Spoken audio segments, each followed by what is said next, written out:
ಎಲ್ಲರಿಗೂ ನಮಸ್ಕಾರ. Study studios YouTube ಚಾನಲ್ಗೆ ಮತ್ತೆ ಸ್ವಾಗತ. ಇವತ್ತಿನ ವಿಡಿಯೋದಲ್ಲಿ ಕರ್ನಾಟಕ ರಾಜ್ಯ ಸಹಾಯಕ ಪ್ರಾಧ್ಯಾಪಕರ ಅರ್ಹತಾ ಪರೀಕ್ಷೆ KCET 2026ರ ಎಕ್ಸಾಮ್ ಯಾರೆಲ್ಲ ಪ್ರಿಪೇರ್ ಆಗ್ತಿದ್ದಾರೋ ಅವರಿಗೆ ಒಂದಿಷ್ಟು ಮಾಹಿತಿಯನ್ನು ಕೊಡ್ತಾ ಹೋಗ್ತೇನೆ. ವಿಡಿಯೋವನ್ನು ಸ್ಕಿಪ್ ಮಾಡದೆ ಪೂರ್ತಿಯಾಗಿ ನೋಡಿ ಮತ್ತು ಇದುವರೆಗೆ ಯಾರು ನಮ್ಮ ಚಾನಲನ್ನು ಸಬ್ಸ್ಕ್ರೈಬ್ ಮಾಡ್ಕೊಂಡಿಲ್ಲ ದಯವಿಟ್ಟು ನಮ್ಮ ಚಾನಲ್ಗೆ ಸಬ್ಸ್ಕ್ರೈಬ್ ಆಗಿ ಅಂತ ಹೇಳ್ತಾ ಬನ್ನಿ ಇವತ್ತಿನ ವಿಡಿಯೋವನ್ನು ಶುರು ಮಾಡೋಣ. ಕರ್ನಾಟಕ ರಾಜ್ಯ ಸಹಾಯಕ ಪ್ರಾಧ್ಯಾಪಕರ ಅರ್ಹತಾ ಪರೀಕ್ಷೆಯನ್ನು ಕರ್ನಾಟಕ ಪರೀಕ್ಷಾ ಪ್ರಾಧಿಕಾರ 2023ರಿಂದ ಪ್ರಾರಂಭಿಸಿದ್ದು, ಅದರ ಮೊದಲು ಮೈಸೂರು ಯೂನಿವರ್ಸಿಟಿ ನಡೆಸುತ್ತಿತ್ತು. ಇವಾಗ KEAಗೆ ವರ್ಗಾವಣೆಗೊಂಡು ಕರ್ನಾಟಕ ಪರೀಕ್ಷಾ ಪ್ರಾಧಿಕಾರ 2023, 24, 25ಕ್ಕೆ ನಡೆಸಿದೆ. 2026 ದಿನಾಂಕವನ್ನು ಅಕ್ಟೋಬರ್ 11ರಂದು ನಡೆಸ್ತೇವೆ ಅಂತಲೂ ಕೊಟ್ಟಿದ್ದಾರೆ. ಇದು ಟೆಂಟೇಟಿವ್ ಡೇಟಾ ಆಗಿದೆ. ಸೊ ಈ ಎಕ್ಸಾಮ್ಗೆ ಯಾರೆಲ್ಲ ಪ್ರಿಪೇರ್ ಆಗ್ತಿದ್ದೀರೋ ಅವ್ರಿಗೆ ಒಂದಿಷ್ಟು ಮಾಹಿತಿಯನ್ನು ಈ ವಿಡಿಯೋದಲ್ಲಿ ನಿಮಗೆ ತಿಳಿಸ್ತಾ ಹೋಗ್ತೀನಿ. ಯಾಕಂತ ಹೇಳಿದ್ರೆ ಎಲ್ರಿಗೂ ಒಂದು ಕೇಳುತ್ತಿರುವಂಥ ಪ್ರಶ್ನೆ, ಪಾಸ್ ಮಾಡಬೇಕಾದ್ರೆ ಎಷ್ಟು ಮಾರ್ಕ್ಸ್ ಬೇಕು, KCETನ್ನು ಕ್ಲಿಯರ್ ಮಾಡಬೇಕು, KCET ಸರ್ಟಿಫಿಕೇಟ್ ತೊಗೋಬೇಕಂದ್ರೆ ಎಷ್ಟು ಮಾರ್ಕ್ಸ್ ಪಡ್ಕೋಬೇಕು, ಅದರ ಕ್ರೈಟೀರಿಯಾ ಹೇಗಿರುತ್ತೆ, ಅದು ಹೇಗೆ ರಿಸಲ್ಟ್ ಬಿಡ್ತಾರೆ ಅನ್ನೋದ್ರ ಬಗ್ಗೆ ಒಂದಿಷ್ಟು ಮಾಹಿತಿ, ಪ್ಲಸ್ ಯಾವ ರೀತಿ ಓದ್ಕೋಬೇಕು, ಎಕ್ಸಾಮ್ ಪಾಸ್ ಮಾಡುವ ಟ್ರಿಕ್ಸ್ ಏನಿದೆ, ಯಾವ ರೀತಿ ಓದ್ಕೊಂಡ್ರೆ ಎಕ್ಸಾಮನ್ನು ಪಾಸ್ ಮಾಡ್ಕೋಬೋದು ಅನ್ನೋದ್ರ ಬಗ್ಗೆ ಒಂದಿಷ್ಟು ಮಾಹಿತಿಯನ್ನು ಈ ವಿಡಿಯೋದಲ್ಲಿ ತಿಳ್ಕೊಳ್ಳೋಣ ಬನ್ನಿ. So KCET exam 2026 exam October 11ರಂದು KE ಅವರು ನಡೆಸ್ತಾರೆ ಅಂತ ಟೆಂಟೇಟಿವ್ ಡೇಟ್ ಕೊಟ್ಟಿದ್ದಾರೆ.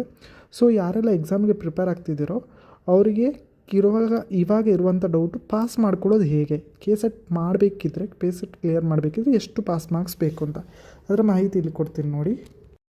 KCET ಎಕ್ಸಾಮ್ ಬರೆಯೋರಿಗೆ 2 ಪೇಪರ್ ಇರುತ್ತೆ. ಯಾವುದೇ ಸಬ್ಜೆಕ್ಟ್ ನೀವು ಬರೀರಿ ನಿಮಗೆ 2 ಪೇಪರ್ಸ್ ಇರುತ್ತೆ. ಪತ್ರಿಕೆ 1, ಪತ್ರಿಕೆ 2 ಅಂತ ಹೇಳ್ತೀವಿ.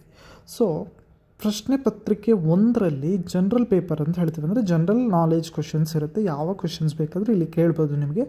ಅದು 100 ಮಾರ್ಕ್ಸಿಗೆ ನಿಮಗೆ ಎಕ್ಸಾಮ್ಸನ್ನು ನಡೆಸ್ತಾರೆ. ಇಲ್ಲಿ ನೋಡಿ, ಪ್ರಶ್ನೆ ಪತ್ರಿಕೆ 1 ಅಂಕಗಳು 100 ಅಂತ ಕೊಟ್ಟಿದ್ದಾರೆ.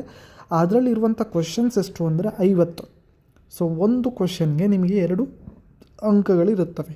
ಸೊ 50 ಕ್ವಶನ್ ನೀವು ಆನ್ಸರ್ ಮಾಡಿದ್ರೆ 100 ಅಂಕ ಸಿಗುತ್ತೆ. ಸೊ ಸರಿಯಾದ ಆನ್ಸರ್ ಮಾಡಿದ್ರೆ 100 ಅಂಕ ಸಿಗುತ್ತೆ. ಸೊ ಪ್ರಶ್ನೆ ಪತ್ರಿಕೆ 2 ಇದೆ. ಪ್ರಶ್ನೆ ಪತ್ರಿಕೆ 2ನೇದು 200 ಮಾರ್ಕ್ಸಿಗೆ ಬರುವಂಥದ್ದು 100 ಕ್ವಶನ್ ಇರುತ್ತೆ. ಸೊ ಇದು subject paper. So general paper, subject paper 2 ಇರುತ್ತೆ. ಸೊ ಒಟ್ಟು ಎಕ್ಸಾಮ್ ಟೈಮಿಂಗ್ಸು 3 ಗಂಟೆ ಇರುತ್ತೆ. 3 hours ನೀವು ಎಕ್ಸಾಮ್ ಬರೀತೀರಾ. ಸೊ 2 ಪೇಪರ್ಸ್ ಇರುತ್ತೆ, ಜನರಲ್ ಪೇಪರ್ ಮತ್ತು ಸಬ್ಜೆಕ್ಟ್ ಪೇಪರ್. ಸಬ್ಜೆಕ್ಟ್ ನೀವು ಯಾವ ಚೂಸ್ ಮಾಡ್ತೀರೋ ಆ ಸಬ್ಜೆಕ್ಟಿಂದ ನಿಮಗೆ ಕ್ವಶನ್ ಪೇಪರ್ ಕೊಡ್ತಾರೆ. ಅದು 100 ಕ್ವಶನ್ಸ್ 200 ಮಾರ್ಕ್ಸ್ಗೆ, ಜನರಲ್ ಪೇಪರ್ 50 ಕ್ವಶನ್ಸ್ 100 ಮಾರ್ಕ್ಸಿಗೆ ಇರುತ್ತೆ. ಸೊ ಇದರ ಬಗ್ಗೆ ಫಸ್ಟ್ ನಿಮಗೆ ಐಡಿಯಾ ಇರಬೇಕು. ಸೊ ಇದಾದ ನಂತರ ಪಾಸ್ ಮಾರ್ಕ್ಸಿಗೆ ಇಲ್ಲಿ ಕೊಟ್ಟಿರುವಂಥ ಅಂಕಗಳನ್ನು ನೋಡಿ. ಸೊ ನೀವು ಪಾಸ್ ಆಗಬೇಕಿದ್ರೆ KCETಲ್ಲಿ 2 ಕ್ರೈಟೀರಿಯಾ ಇದೆ. ಒಂದು ಮಿನಿಮಮ್ ಮಾರ್ಕ್ಸ್ ಆ್ಯಂಡ್ ಇನ್ನೊಂದು 6% ಕ್ರೈಟೀರಿಯಾ ಅಂತ. ಸೊ ಇದು ಏನು ಅಂತ ನಿಮಗೆ ಇಲ್ಲಿ ಎಕ್ಸ್ಪ್ಲೇನ್ ಮಾಡ್ತೀನಿ ನೋಡಿ. ಸೊ ನೀವು ಯಾವ ಕೆಟಗರಿಗೆ ಬಿಲಾಂಗ್ಸ್ ಇದ್ದೀರೋ ಅದನ್ನು ನೋಡ್ಕೊಳ್ಳಿ. ಜನರಲ್ ಅಂದರೆ GM, ಅಥವಾ ಬೇರೆ category SC ST category 1, 2A, 3A ಅಥವಾ 3B, ಈ ಥರ ಟ್ರಾನ್ಸ್ಜೆಂಡರ್ ಯಾವುದೇ ಪರ್ಸನ್ ವಿತ್ ಡಿಸೆಬಿಲಿಟಿ ಇದು ಯಾವುದೇ ಇರ್ಬೋದು. ಸೊ ಅಲ್ಲಿ ನಿಮಗೆ ಕನಿಷ್ಠ ಅಂಕಗಳು ಇಷ್ಟು ಪಡ್ಕೊಂಡಿರ್ಬೇಕು. ಎಷ್ಟು ಅಂತ ಹೇಳಿದ್ರೆ ನೋಡಿ, ನೀವು ಜನರಲ್ ಕೆಟಗರಿಗೆ ಸೇರಿದರೆ ಪೇಪರ್ 1 ಪ್ಲಸ್ ಪೇಪರ್ 2 ಎರಡೂ ಸೇರಿ ನಿಮಗೆ 40% ಅಂಕಗಳು ಬರಬೇಕು. 2 ಪೇಪರ್ ಸೇರಿ ಅಂದರೆ 300ಗೆ 40% ಅಂಕಗಳು ಬರಬೇಕು ನಿಮಗೆ. ಸೊ ಅದೇ ನಿಮಗೆ ನೀವು ಬೇರೆ ಕೆಟಗರಿ ಅದರ್ ದ್ಯಾನ್ ಜನರಲ್ ನೀವು ಏನಾದರೂ ಅಪ್ಲೈ ಮಾಡಿದರೆ, ಎಕ್ಸಾಮ್ ಬರೆದಿದ್ದೀರಾ ಅಂದರೆ 2 ಪೇಪರ್ ಸೇರಿ ನಿಮಗೆ 35% ಅಷ್ಟು ಅಂಕಗಳು ಬರಬೇಕು. ಸೊ ನೀವೇ ಕ್ಯಾಲ್ಕುಲೇಟ್ ಮಾಡಿ, 300ಗೆ 40% ಅಂದರೆ 120 ಅಂಕಗಳನ್ನು ನೀವು ಪಡ್ಕೊಂಡಿರಬೇಕು. ಅದೇ ನೀವು ಬೇರೆ ಕೆಟಗರಿ ಅದರ್ ದ್ಯಾನ್ ಜನರಲಲ್ಲಿ ನೀವು ಅಪ್ಲೈ ಮಾಡಿದ್ರೆ ಅಂದರೆ 35% ಆಫ್ 300 ಅಂದರೆ 105 ಮಾರ್ಕ್ಸ್ಗಳನ್ನು ಪಡ್ಕೊಂಡಿರಬೇಕು. ಇದು ಮಿನಿಮಮ್ ಮಾರ್ಕ್ಸ್. ಈ ಮಿನಿಮಮ್ ಮಾರ್ಕ್ಸ್ ನೀವು ಪಡ್ಕೊಂಡ್ರೆ ನೆಕ್ಸ್ಟ್ ಕೆಟಗರಿ ಅಥವಾ ನೆಕ್ಸ್ಟ್ ಕ್ರೈಟೀರಿಯಾಕ್ಕೆ ನೀವು ಎಲಿಜಿಬಲ್ ಆಗಿರ್ತೀರ. ಅದು 6% ಕ್ರೈಟೀರಿಯಾ. ಆ ವಿಡಿಯೋವನ್ನು ಆಲ್ರೆಡಿ ನಾನು ಮಾಡಿದ್ದೀನಿ. ಇನ್ನೊಂದು ಸಲ ನಿಮಗೆ ವಿಡಿಯೋ ಮಾಡಿ ಹೇಳ್ತೀನಿ. ಅದಕ್ಕೆ ನೀವು ಆ ವಿಡಿಯೋವನ್ನು ನೋಡ್ಕೊಂಡು ನೀವು ತಿಳ್ಕೊಬೋದು ಏನು ಅಂತ. ಸೊ ಅದರ ಬೇಸಿಸ್ ಮೇಲೆ ನಿಮಗೆ ಕಟ್ ಆಫ್ ಬರುತ್ತೆ. ಸೊ ಇವಾಗ ನೀವು ಮಿನಿಮಮ್ ಪಾಸ್ ಮಾರ್ಕ್ಸ್ ಎಷ್ಟು ಅಂತ ಕೇಳಿದ್ರೆ 40% for general category, 35% for other categories, overall 300 marks. Okay, overall 300ಅಲ್ಲಿ ನೀವು 35% ಅಥವಾ 40% ನಿಮ್ಮ ಕೆಟಗರಿಗೆ ಏನು ಬಿಲಾಂಗ್ಸ್ ಆಗಿದ್ರೆ ಅದರ ಬೇಸಿಸ್ ಮೇಲೆ ನೀವು ತೊಗೋಬೇಕಾಗತ್ತೆ. ಸೊ ಇದು ಮಿನಿಮಮ್ ಮಾರ್ಕ್ಸ್ ನೀವು ಪಡ್ಕೊಂಡಿರಬೇಕಾಗುತ್ತೆ. ಸೊ ಈ ಮಿನಿಮಮ್ ಮಾರ್ಕ್ಸ್ ಅನ್ನೋದು ವೆರಿ ಇಂಪಾರ್ಟೆಂಟ್ ಆಗಿರುತ್ತೆ. ಈ ಮಿನಿಮಮ್ ಮಾರ್ಕ್ಸ್ ನೀವು ಹೇಗೆ ಪಡ್ಕೋತೀರಾ, ಯಾವ ರೀತಿ ಓದಬೇಕು ಅನ್ನೋದ್ರ ಬಗ್ಗೆ ಇಲ್ಲಿ ಸ್ವಲ್ಪ ಮಾಹಿತಿಯನ್ನು ಕೊಡ್ತೇನೆ ನೋಡಿ. KSET ಪಠ್ಯಕ್ರಮ ಮತ್ತು ಪ್ರಶ್ನೆ ಪತ್ರಿಕೆ ಅಂತ ಹೇಳಿದ್ದಾರೆ. KSET ಪಠ್ಯಕ್ರಮವು UGC ಅಥವಾ CSIR ನೆಟ್ ನಿಗದಿಪಡಿಸಿರುವ ಪಠ್ಯಕ್ರಮದ ಮಾದರಿಯಲ್ಲೇ ಇರುತ್ತದೆ. ಇವಾಗ ನೆಟ್ ಎಕ್ಸಾಮ್ ಏನು ಬರಿತೀವೋ ಅದೇ ರೀತಿಯಲ್ಲಿ ನಿಮಗೆ ಏನು ಮಾಡ್ತಾರೆ ಅಂತ ಹೇಳಿದರೆ KSET ಕೂಡ ನಿಮಗೆ ಸಿಲೆಬಸ್ ಅನ್ನೋದು ಸೇಮ್ ಇರುತ್ತೆ. So syllabus is very important. So ಸಿಲೆಬಸ್ಸನ್ನು ನೀವು ಫಸ್ಟಿಗೆ ಡೌನ್ಲೋಡ್ ಮಾಡ್ಕೋಬೇಕು. ಸಿಲೆಬಸ್ಸಲ್ಲಿ ಏನಿದೆ ಅದಕ್ಕೆ ನೀವು ಫೋಕಸ್ ಮಾಡಬೇಕಾಗತ್ತೆ.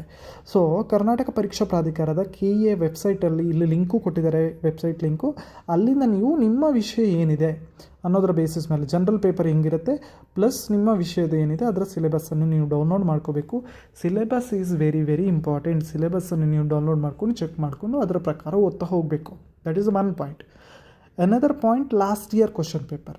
So last year question paper ಓದಿದಾಗ ಅಥವಾ ಅದನ್ನು ಸಾಲ್ವ್ ಮಾಡಿದಾಗ ಅದರ ಬಗ್ಗೆ ನಿಮಗೆ ಇನ್ನಷ್ಟು ಐಡಿಯಾ ಬರುತ್ತೆ. ಎಕ್ಸಾಮ್ ಹೇಗೆ ನಡೆಸ್ತಾರೆ, ಎಕ್ಸಾಮಲ್ಲಿ ಯಾವ ರೀತಿ ಕ್ವಶನ್ಸ್ ಕೇಳ್ತಾರೆ, ಯಾವ ರೀತಿ ನಿಮಗೆ ಕ್ವಶನ್ಸ್ ಬರುತ್ತೆ, ಯಾವ ಸಬ್ಜೆಕ್ಟಿಗೆ ವೆಯ್ಟೇಜ್ ಇದೆ. ಸೊ ಇದರ ಬಗ್ಗೆ ನಿಮಗೆ ಲಾಸ್ಟ್ ಇಯರ್ ಕ್ವಶನ್ ಪೇಪರಲ್ಲಿ ಸಿಗುತ್ತೆ. ಆಲ್ರೆಡಿ KE ಅವರು 3 ಎಕ್ಸಾಮ್ಸ್ ಮಾಡಿದ್ದಾರೆ, 23, 24, 25.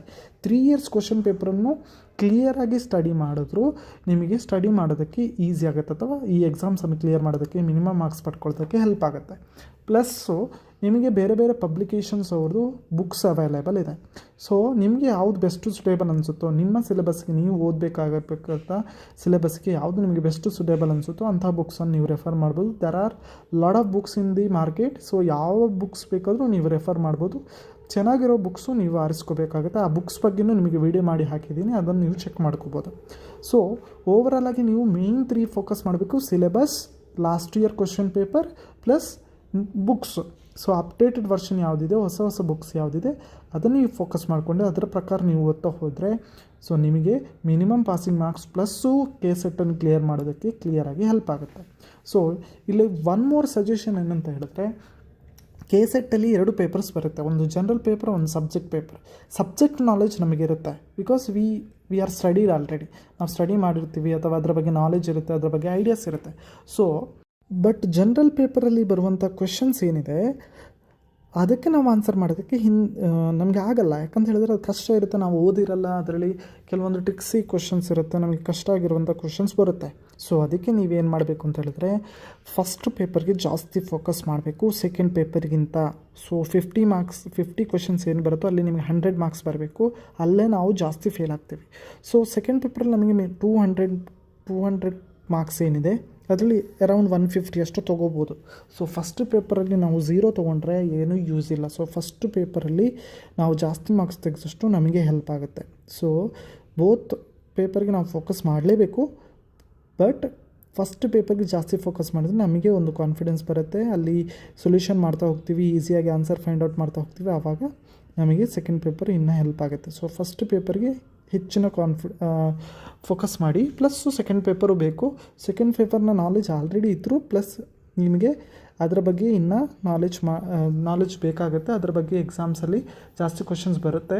ಸೊ ಅದಕ್ಕೂ ಫೋಕಸ್ ಮಾಡಬೇಕು. ಸೊ ನನ್ನ ಪರ್ಸನಲ್ ಸಜೆಷನ್, ನೀವು ಫಸ್ಟ್ ಪೇಪರ್ಗೆ ಸ್ವಲ್ಪ ಜಾಸ್ತಿ ಫೋಕಸ್ ಮಾಡಿ ಸೆಕೆಂಡ್ ಪೇಪರ್ಗಿಂತ. ಸೆಕೆಂಡ್ ಪೇಪರ್ ನಾಲೆಜ್ ನಿಮಗೆ ಆಲ್ರೆಡಿ ಇದ್ದರೆ ಮಾತ್ರ, ಇಲ್ಲಾಂದರೆ ನೀವು 2 ಪೇಪರ್ಗೂ ಫೋಕಸ್ ಮಾಡಬೇಕಾಗತ್ತೆ. ಸೊ ಒಂದಿಷ್ಟು ಮಾಹಿತಿ ನಿಮ್ಮ ಸ್ಟಡಿ ಹೇಗಿರಬೇಕು ಅಂತ. ಆ್ಯಂಡ್ ವೆರಿ ಇಂಪಾರ್ಟೆಂಟ್ ಥಿಂಗ್ಸ್, ಈ ಎಕ್ಸಾಮ್ಸ್ ಬರೆದ್ರೆ ನಿಮಗೆ ಯಾವುದೇ ಋಣಾತ್ಮಕ ಮೌಲ್ಯಮಾಪನ ಇರೋದಿಲ್ಲ. ಯಾವುದೇ ತಪ್ಪು ಆನ್ಸರ್ ಮಾಡಿದೆ, ಫಾರ್ ಎಕ್ಸಾಂಪಲ್ ನೀವು ಒಂದು ಕ್ವಶನ್ಗೆ ರಾಂಗ್ ಆನ್ಸರ್ ಮಾಡಿದರೆ ಅಂದರೆ ಬೇರೆ ಎಕ್ಸಾಮ್ಸಲ್ಲಿ, ಕಾಂಪಿಟೇಟಿವ್ ಎಕ್ಸಾಮ್ಸಲ್ಲಿ 0.25 ಅಷ್ಟು ಮಾರ್ಕ್ಸನ್ನು ಕಟ್ ಮಾಡ್ತಾರೆ. ಬಟ್ ನಿಮಗೆ ಇಲ್ಲಿ ಏನಾಗಲ್ಲ, ಯಾವುದೇ ನೆಗೆಟಿವ್ ಮಾರ್ಕ್ಸ್ ಸಿಗಲ್ಲ, ನೆಗೆಟಿವ್ ಮಾರ್ಕ್ಸ್ ಅನ್ನೋದು ಇಲ್ಲ. ಸೊ ತಪ್ಪು ಆನ್ಸರ್ ಮಾಡಿದ್ರು ನಿಮಗೆ ಯಾವುದೇ ಪ್ರಾಬ್ಲಮ್ಸ್ ಆಗಲ್ಲ. ಸೊ ಅದಕ್ಕೆ ರಾಂಗ್ ಆನ್ಸರ್ ಮಾಡೋದಕ್ಕಿಂತ ರೈಟ್ ಆನ್ಸರ್ ಮಾಡಿ ಕ್ಲಿಯರ್ ಮಾಡ್ಕೊಳ್ಳೋದು ವೆರಿ ಇಂಪಾರ್ಟೆಂಟ್. ಈ ವಿಡಿಯೋ ನಿಮಗೆ ಇಷ್ಟ ಆಗಿದ್ರೆ ಲೈಕ್ ಮಾಡಿ, ಶೇರ್ ಮಾಡಿ. ಹಾಗೆಯೇ ಯಾರೆಲ್ಲ ಆಕಾಂಕ್ಷಿಗಳಿದ್ದೀರೋ KSET ಕ್ಲಿಯರ್ ಮಾಡ್ಕೋಬೇಕು ಅಂತ ಇದ್ದೀರೋ ಎಲ್ರಿಗೂ ಆಲ್ ದ ಬೆಸ್ಟ್ ಅಂತ ಹೇಳ್ತಾ, ನಮ್ಮ ಚಾನಲ್ಗೆ ಸಬ್ಸ್ಕ್ರೈಬ್ ಆಗಿ ಇನ್ನೂ ಹೆಚ್ಚಿನ ಮಾಹಿತಿಯನ್ನು ಕೊಡ್ತೇನೆ. KSET ರಿಲೇಟೆಡ್ ಎಲ್ಲ ಇನ್ಫಾರ್ಮೇಷನ್ ನಿಮಗೆ ತಿಳಿಸ್ತೇನೆ ಅಂತ ಹೇಳ್ತಾ ಎಲ್ರಿಗೂ ನಮಸ್ಕಾರ.